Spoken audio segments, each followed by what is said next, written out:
Welcome, everyone. If you're here to learn about Spanner, you're in the right place. Some of you might be here to learn about Spanner for the first time, what Spanner does as a product. Some of you might be here to learn about new capabilities that we've been working on for enterprise capabilities, platform capabilities, AI, agentic capabilities. Some of you might be here to understand how real-world applications have actually migrated to Spanner. We're going to cover all three and more today, so let's get going. My name is Dave Weissman. I lead engineering for Spanner at Google. I am joined today by my friends Wilson and Shalin, who will be talking about their use cases from Electronic Arts and Sony, respectively. Let's have a look at what we're going to talk about in today's session. So we'll run through what Spanner is, what properties make Spanner unique, and how Spanner has already impacted today's technology landscape.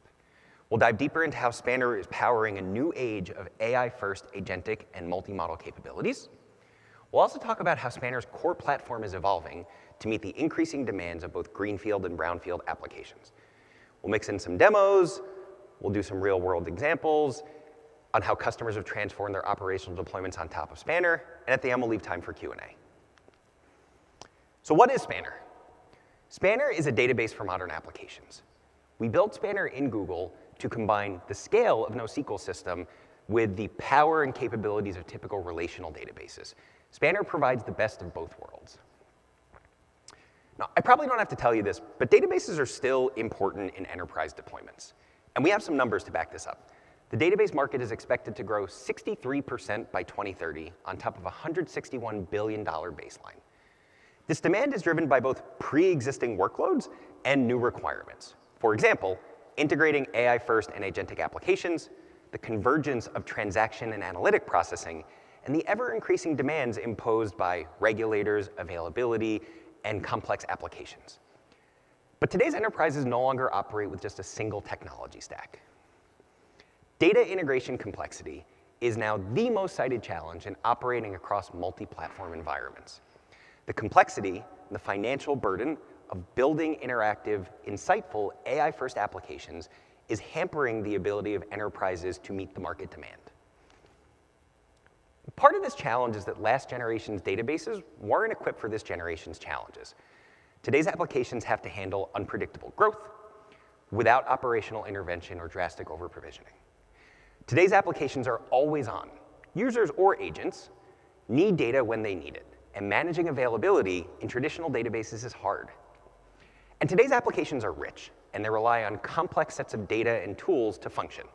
Supplying this data to your application relies on complex ETL pipelines that are fragile and have challenges with data synchronization. We think you can do better.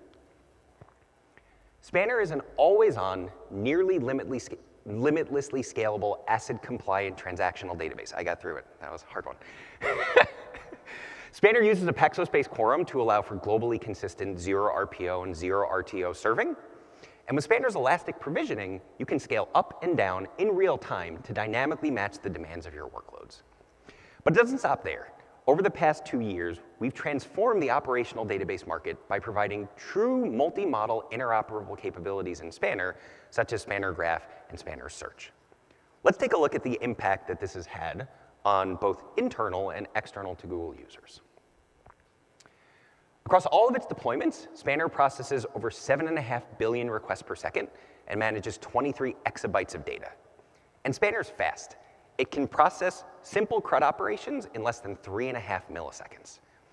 Spanner has powered the growth of nearly all of Google's services: YouTube, Gmail, Workspace, Google Ads and Payments. And it's not just inside Google. Since we've launched Spanner externally, Spanner powers several of the world's most popular applications, such as Shopify, Walmart, PayPal, Palo Alto Networks, Snapchat, of course, Electronic Arts and Sony, who we'll be hearing more later. Now, we're going to dive more into details of this technology, its capabilities, and how it can be used. But before that, for any video game or football fans out there, let's hear from Wilson how Electronic Arts transformed its flagship video game with Spanner.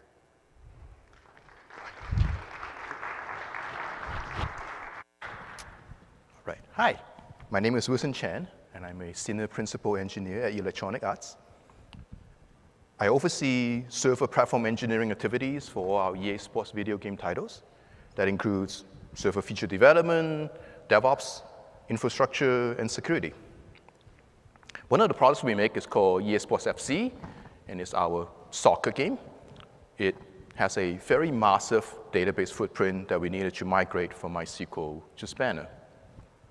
But why don't I just tell you about that? I want you to tell about something else. I want you to talk about making a game instead.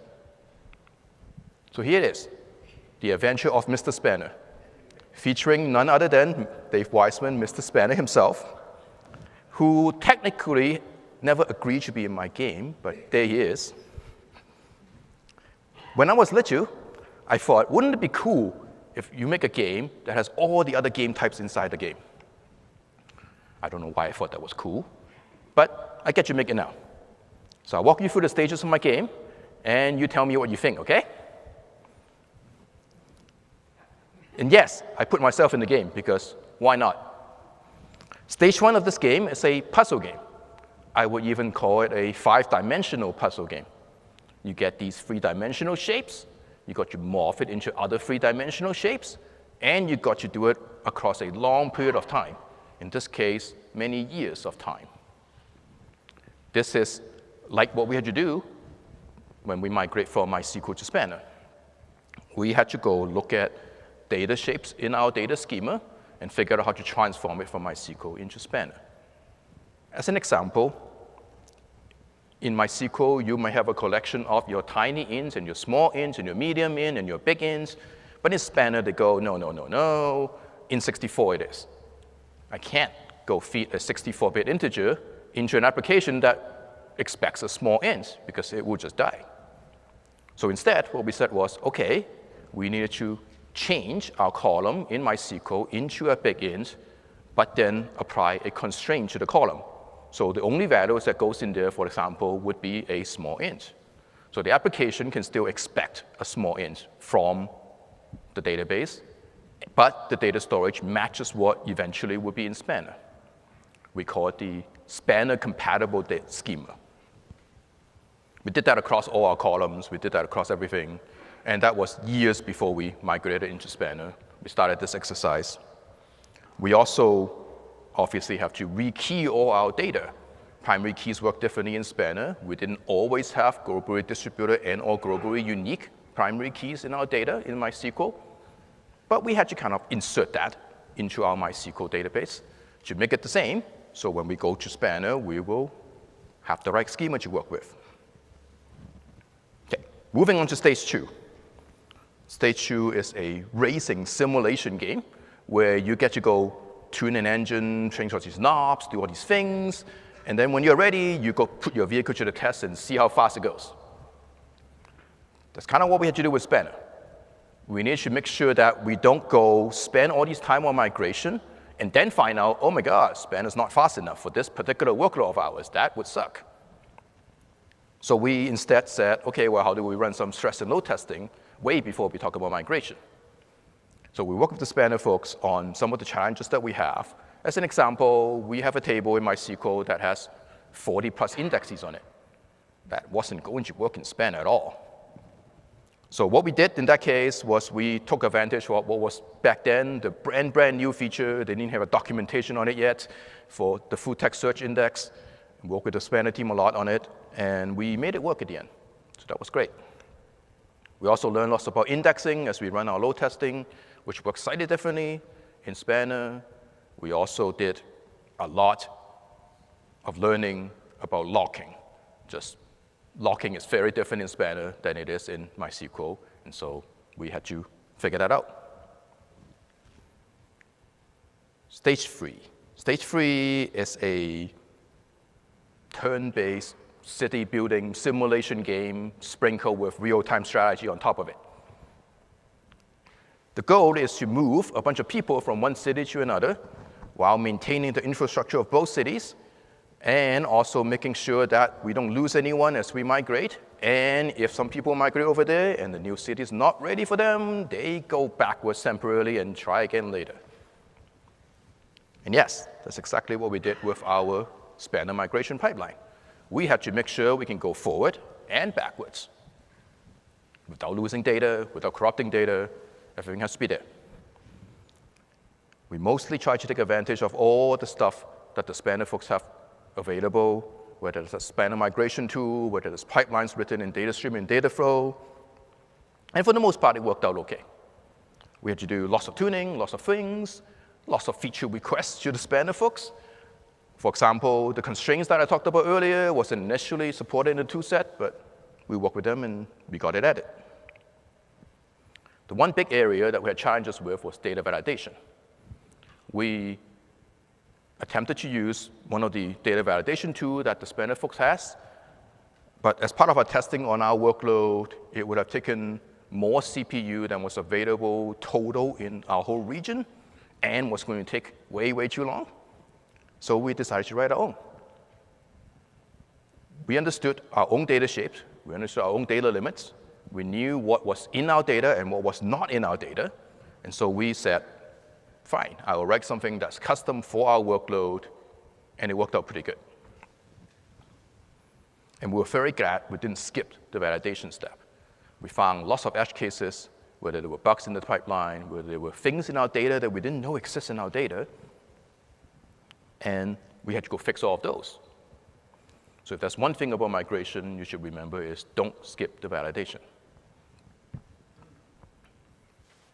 All right. Maybe we're at the final boss stage now. We did it all, right? If you have been involved with modern gaming for the last while now, you know I can't just release a game. That's ridiculous. I have to sell you downloadable content. I have to sell you sequels. I have to sell you stuff after my game, right? Come on. The adventure of Mr. Spanner is exactly the same. I will have downloadable content up the yin-yang to sell you. Our journey to Spanner is very similar. We did face a final boss, if you might, and we migrated all our environments, including production, into Spanner just earlier this year, actually, and it went pretty well. But now we want to get more content in there. And here's where I'm going to steal Mr. Spanner's thunder, and I'm going to mention multimodal access, which he's going to talk about, but I'm going to steal it now, and say, you know, graph access, columnar access, and more full text search. You name it, we want it.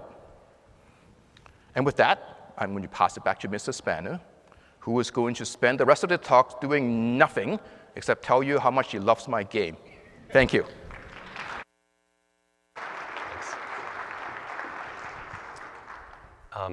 I saw those slides before, and I showed them to my kids. They loved it.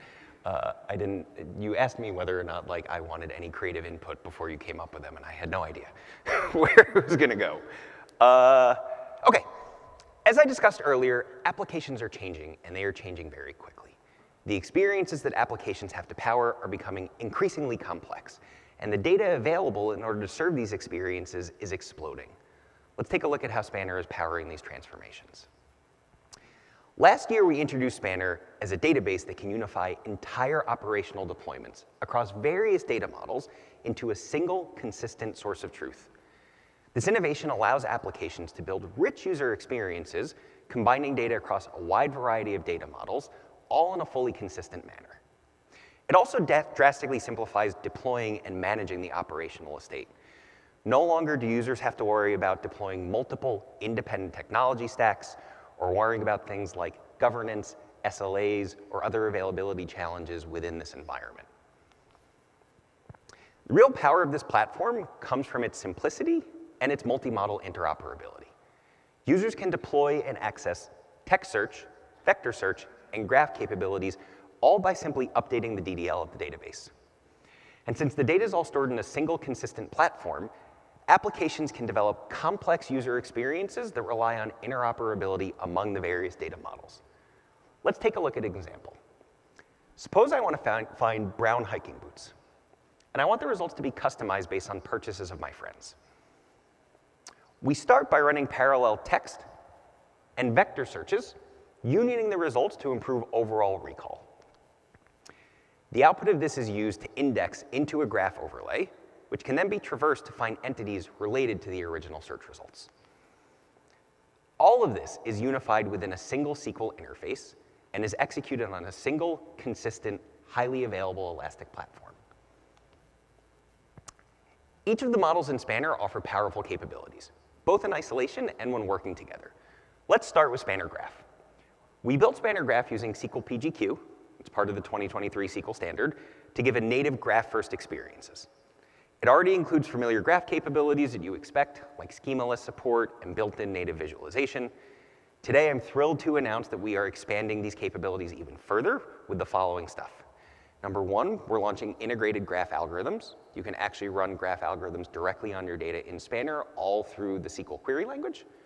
Number two, support for building graphs on views. And number three, advanced graph modeling with UI-based constructions. You can actually build and model your graph representations all through UI visualization. Let's look at search, combining really across full text and vector. It covers your common text search needs, n-gram numeric search, alongside KNN and ANN for vector search. What makes our full text search special is that it integrates the exact same advanced capabilities that we use for Google search into the actual product. And it works seamlessly across your highly structured relational data and your semi-structured JSON data. And on the vector side, we've combined Google's industry-leading scan technology with Spanner's massive scalability. You can run approximate nearest neighbor searches in Spanner on corpuses of up to 10 billion vectors. And just like with Graph, some new announcements to make today. First off, we support custom dictionaries. This allows you to modify the matching logic in your search experience to be able to do customization with respect to how to interpret pieces of the query. Second, we've accelerated hybrid search capabilities. We're introducing inline filtering, and we're introducing overall more performant vector search.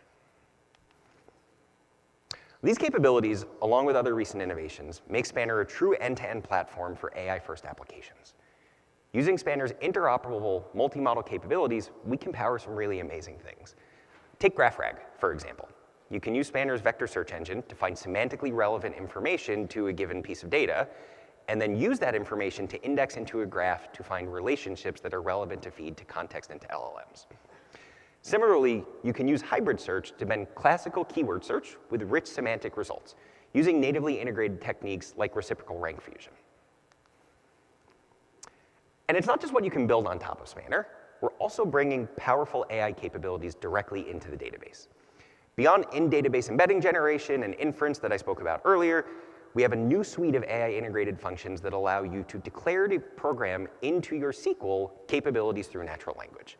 We have a few listed here: AI if, AI rank, AI score. These capabilities allow you to ask a natural language question of your database in SQL and get the result without having to worry about the details of how that result is going to be constructed. You can use it for classification, you can use it for ranking purposes. All of these are natively in the database. And finally, we're bringing programmability to the next level.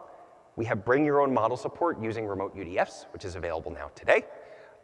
You can use our pre-existing Model Guard and Vertex AI libraries models, or you can just run your own and deploy directly with whatever endpoint you choose to run against. Now, with agents, it's no longer just traditional applications that we have to think about. Agents have become a powerful tool, both to power end-user experiences and to help businesses improve their overall productivity. With these requirements, multi-model interoperability has never been more important, in a few ways. First off, agents require access to context to produce high-quality results and truly operate autonomously.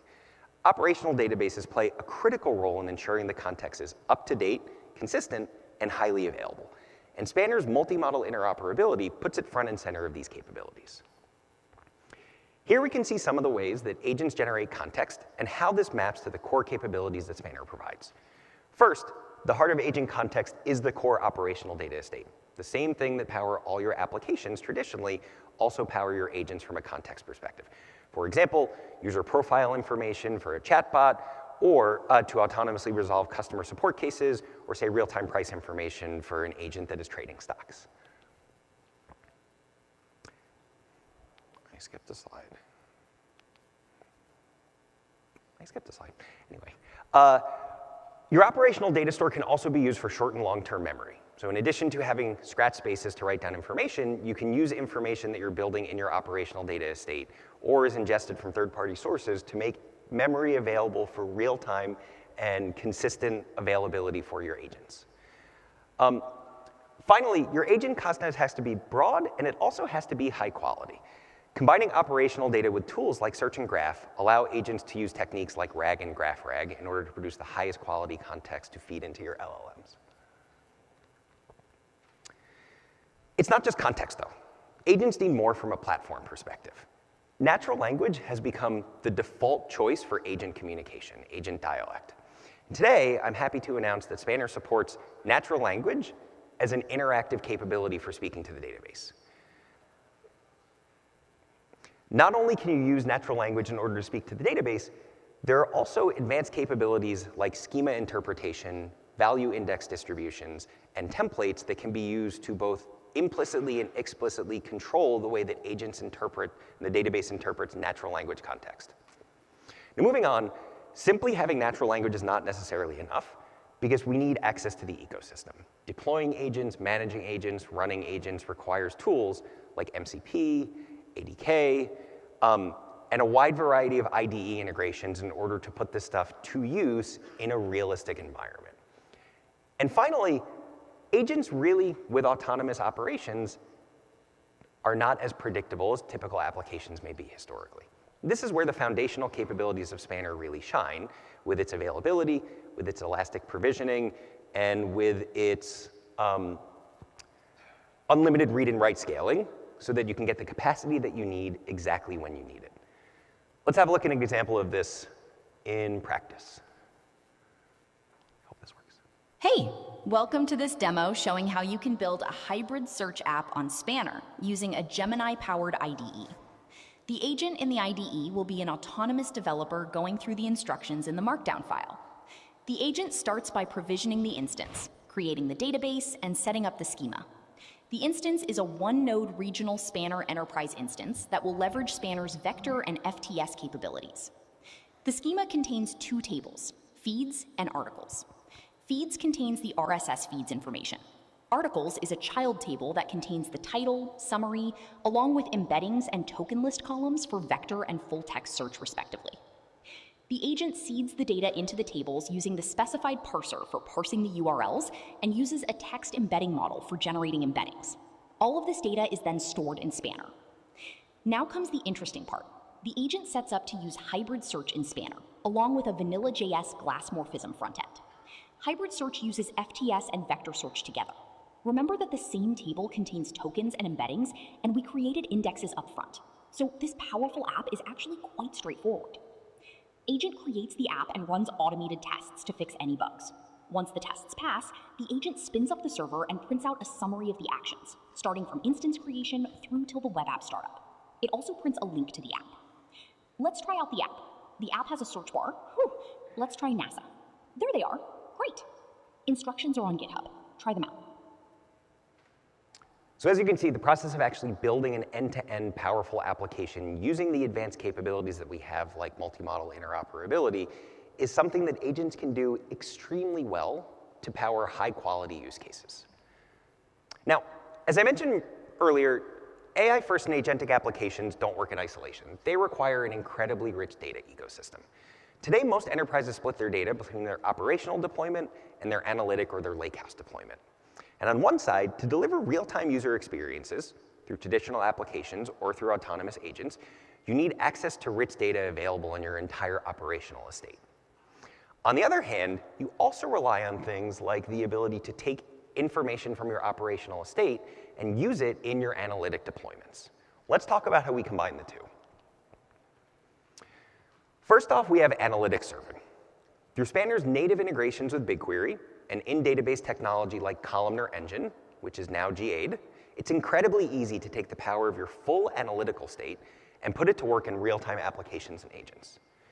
Suppose you have an event stream that is flowing into, say, your analytical or your lakehouse environment, and you'd like to use that information in your real-time serving system, either by default or with some computed insights. You can use native functionality in BigQuery or your other engine of choice to compute the aggregations and serve them directly out of Spanner for real-time, highly available aggregations, high QPS. To make it smoother today, I'm also happy today to announce that we're supporting incremental reverse ETL from BigQuery. So in addition to doing these various exports, you can do them in real time to power real-time, real data insights servable in your operational estate. Now, what if you want to run those calculations on the fly? As I mentioned before, we have a Spanner columnar engine that's now GA'd. Columnar engine allows you to do real-time serving over high cardinality, low cardinality aggregations so that you don't need to pre-compute everything. You can pre-compute in real time in an operational user interactive deployment a bunch of these insights. Now, again, one of the powerful capabilities of this is that it's always current. Your data is always up to date. It is always consistent with the other information that you have in your database. On the flip side, we talked about bringing analytics into the operational state. Getting your operational data into your analytic deployment is really important and really simple. We announced Spanner Data Boost several years ago, which is a serverless, compute-isolated deployment that allows you to run federated analytics through systems like BigQuery or Apache Spark. Using this technology makes real-time, up-to-date analytics on your freshest operational data a breeze. And we're continuing to drive innovation here. Today, you can generate materialized views in BigQuery directly from your operational estate. This allows you to produce and use aggregated insights directly off your operational deployment for your analytic workloads without having to ETL any data whatsoever. We know that accessing the data is not enough by itself. Sometimes you actually want the data to be available in your lakehouse. And so for Apache Iceberg usage or for open format kinds of things, today we have managed support for ETLing data directly from your operational deployment into BigQuery managed Iceberg things through Big Lake managed Iceberg tables. Push a button, get your data exported into one of these systems, access them in your warehouse. With that, I'm going to move on to Shalin, who's going to talk a bit about how Sony has modified their entitlement system on top of Spanner.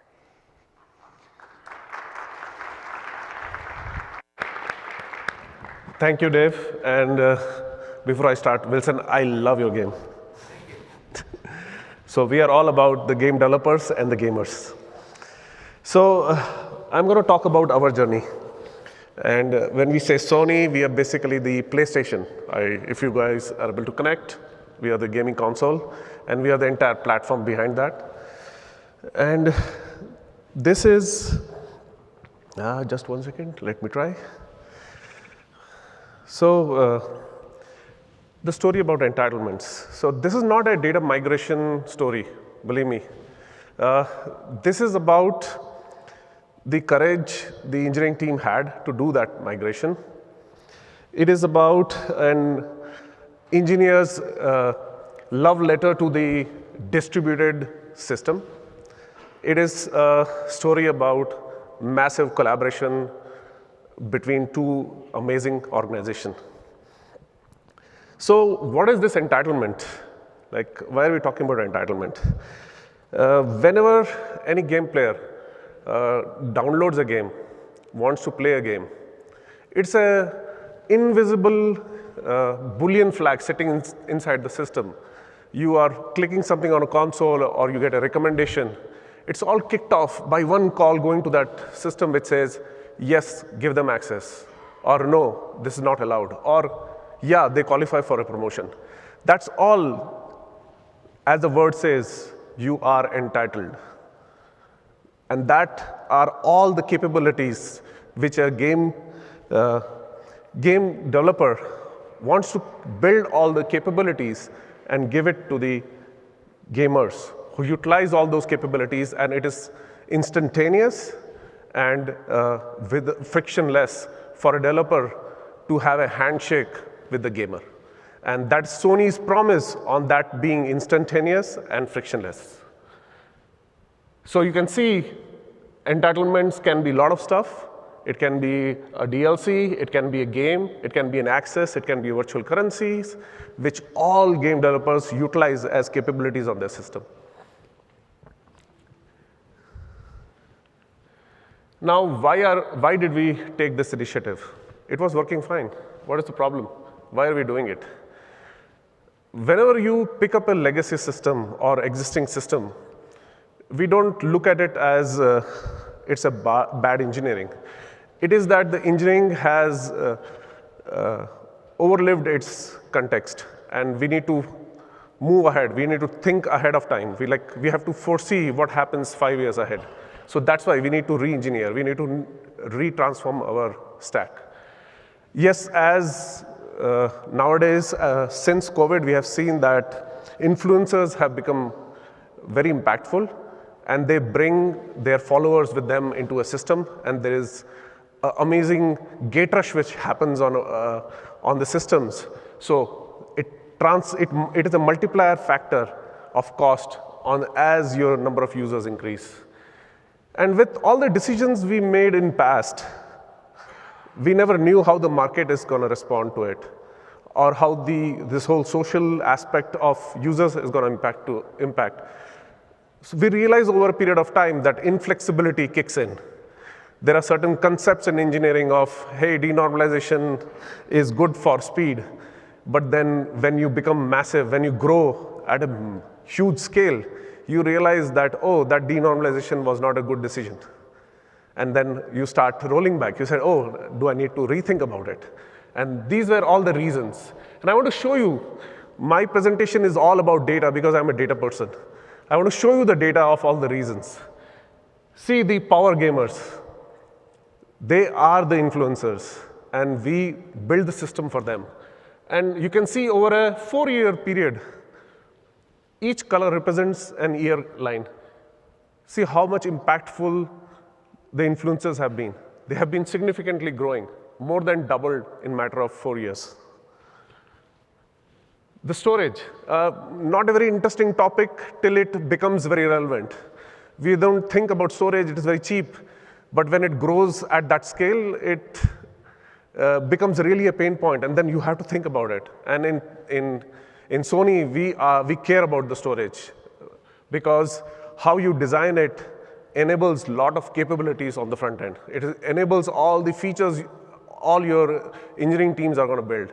So you have to make sure that where are you storing your data and what are you storing. And yes, of course, the inflexibility which I talked about, like we have game partners, AAA game developers like EA.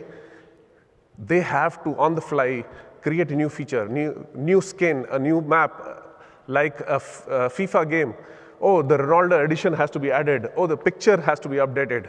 How do you do that? There are like 200 million users who have downloaded the game. At that one time, across the globe, how do you make that update happen?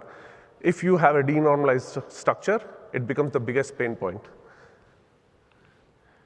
So what was our approach? Yeah, we could have patched some things, or we could have built the entire ship, or we could have been smarter about it. And that's what we did. We were smart about our approach. How do we build it? And we had a criteria built, like what is our success criteria? Let's think about what's our success criteria, or what are the requirements. Our main requirements were just 3. Simple 3 requirements. Can't have a data loss, right? Can't have degraded experience because of the power users, and can't have a downtime. Only 3 requirements. And if we get through that, then we are done. That's like a success criteria. So we had a phased approach. Simple first phase, we ourselves figured out what is the right level of normalization, what should be denormalized, what shouldn't be. And yes, we had a phase 2 where whatever conceptually we designed, we tried proving it. And believe me, we had not thought of Spanner in the beginning. We have tested every technology which is available for this scale we were thinking of. And one most important thing, which I encourage all the engineers should do, when you start on this massive exercise of transforming your most sensitive tech tier, which impacts your entire business, you should always set a benchmark. You should always know what is the KPI you're going to target. If your power users are going to be impacted, what is your limit? You should always be aware of that. So we did this first exercise in our phase 1, that what is my KPI of performance? And this is not really a metaphor. Believe me, the engineers actually were doing this. This is what we tried to achieve. We wanted to be invisible to our power gamers so that they don't even know that we flipped the database underneath. That was our objective. How did we achieve this? Is we basically have something called experimentation, which gives us it's not a switch. It's not like off-on switch. It's more of a dial which you turn. And that dial has a capability of saying, oh, I want to just shadow right now. And in the shadow, I want to put 1% traffic and then 5% traffic. Or when I have a complete confidence, I can, instead of shadow, I can say, oh, it is actual production traffic gets split. And remember, the confidence here was not built on that there was no risk. The confidence was built that we were aware that every stage we had a rollback plan because of this platform. So what did we achieve? Latency numbers, multi-region latency numbers against KPIs and against current stack. We were all green in our KPIs. There was one where it slightly deviated, but then we knew that it was a multi-region. So at the end, the experience on the customer would have been much better. So it was a success from a latency standpoint. From a storage standpoint, see the red line. Massive, massive storage reduction. And the entire success story. The storage went from petabytes to tens of terabytes. Our service compute, so when you do a denormalization, you actually pull the entire data asset into your compute layer and you do indexing, search indexing. That entire stack was not needed anymore because the search was through the indexes. So the third line, you see, the search indexes were not even needed. And what about the massive update process, the throttling process? Not required.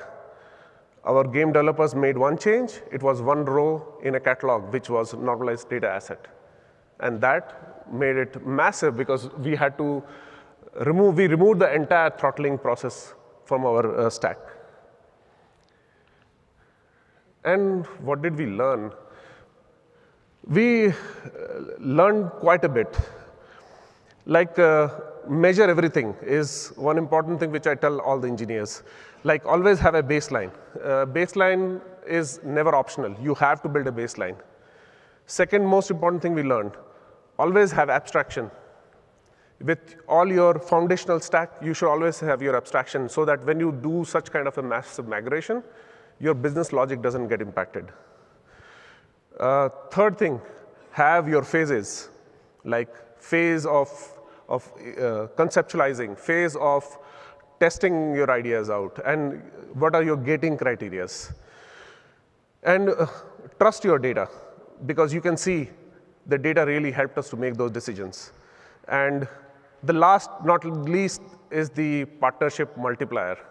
Like what Google team brought on the table, we would have not gained in all the experiences we had in the same system for decades. We were always thinking that we are doing things really good, and there was a multiplier factor as a partnership with Google where they said, oh, you know what, you haven't tried these, can you try these? And that was one of the biggest learning for us. And that's it. Thank you. 1 second, can I?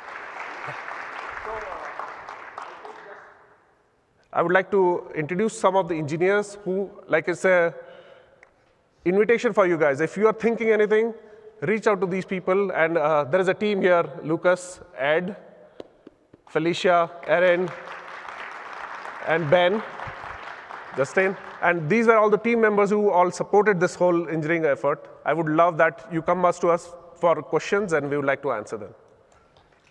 Thank you. Thank you, Shalin. OK, so let's get down to some of the platform capability enhancements that we're talking about. We talked a bunch about how agentic, AI-first applications can operate, how multi-model interoperability works. None of this matters if the platform is not performant, if the platform is not fast, if the platform does not meet the price performance requirements that you have. So we have a bunch of new features that are improving this overall area. First, we're launching direct access today. Direct access is the ability to bypass a bunch of the current networking processes and do direct connectivity into the Spanner clusters to get latencies as low as 2 milliseconds in regional deployments.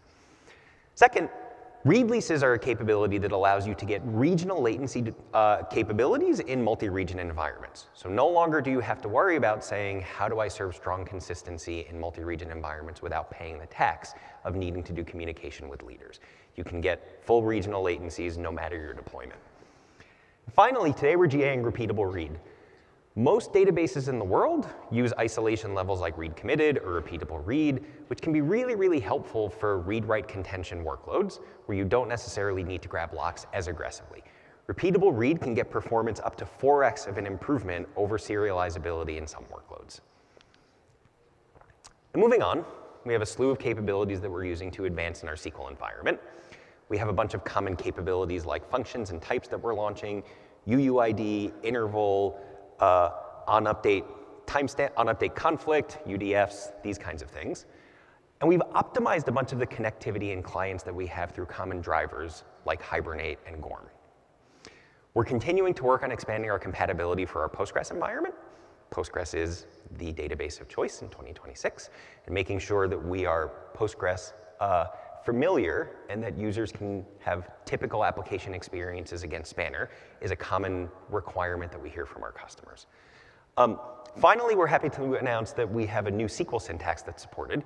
This is true in both BigQuery and in Spanner today, something called pipe syntax. Effectively the same functionality, but in a much more readable, much more accessible format.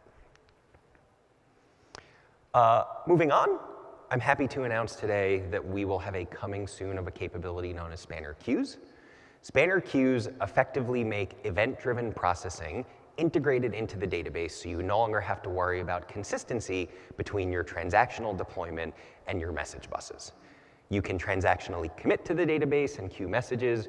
You can transactionally act messages as part of the database when you're writing back information. You can build a one-stop shop event-driven architecture solely on this technology. Not quite last, but I mentioned before a bunch of AI capabilities that we have, and in addition to product capabilities, there's in-system capabilities that we continue to advance. Developer troubleshooting, operational management, performance improvements, these are all things that are very, very amenable to AI capabilities. Google has a platform for these kinds of things, and today we've launched some user journeys in preview where you can interact directly with an LLM to debug and diagnose issues like high latency, high lock contention, high query costs, these kinds of things. And finally, today I'm happy to announce Spanner Omni. We have finally taken the power of Spanner and moved it into deployments outside of GCP. We have a downloadable developer edition that's available today. We also have commercial editions that are available. We've taken the core technology of Spanner, and we have effectively made it available in whatever environment that you want to run on. And with that, thank you so much, everyone. I and others will be here for any questions if anyone's interested.